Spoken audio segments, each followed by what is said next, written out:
Və beləcə insanlar Homo logens mərhələsinə qədəm qoyurlar.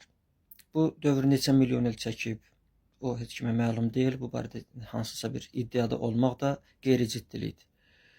Danışan insan mərhələsindən sonra Homo legens və Homo scribens mərhələsi başlayır. Yəni oxuyan və yazan insan.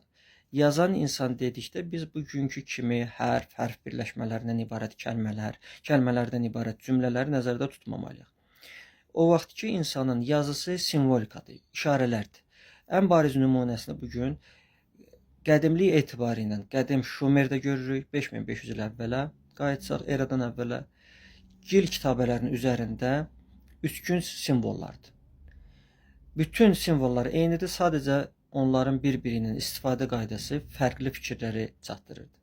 Və bizim tarixə yaxın olan bir mərhələdə, dövrdə, indiki İran ərazisində Mixi əlifbasını görürük ki, Şumerlərin əlifbasına çox yaxındır. Belə ehtimal olunur ki, elə onlardan götürülüb. Və qədim Misir 2300 təxminən əvvələ qayıtsaq, burada da ehramdakı biz canlı və cansız əşyaların əksini biz görürük.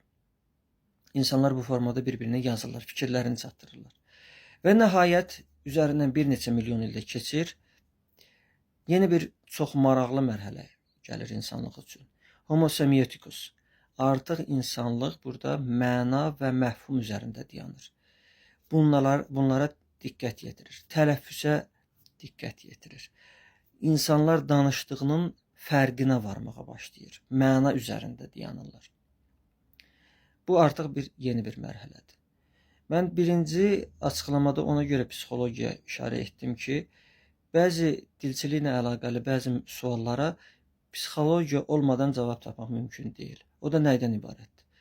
Bugün bir ölkənin vətəndaşları yaxın bir-birinə 5 kilometr, 6 kilometr məsafədə yaxın kəndlərin vətəndaşları bir-birinə danışırlar, başa düşmürlər, müxtəlif ləhcələrdir. Eyni dildir, amma ləhcə fərqi. Nə baş verir burada? Vətəndaş eyni su, eyni qida, eyni havanı udur, amma digər ki, ləhcə fərqi o qədər kəskindir ki, dediyim kimi bir-birini başa düşə bilmir. Nə baş verir? Bunların beynində, zehnində nə baş verir? Müxtəlif kəlmələr ortaya gəlir ki, onlar eyni kəlmə müxtəlif mənalar kəsb etməyə başlayır. Çox mənalı sözlər deyirik biz bugün bunlara.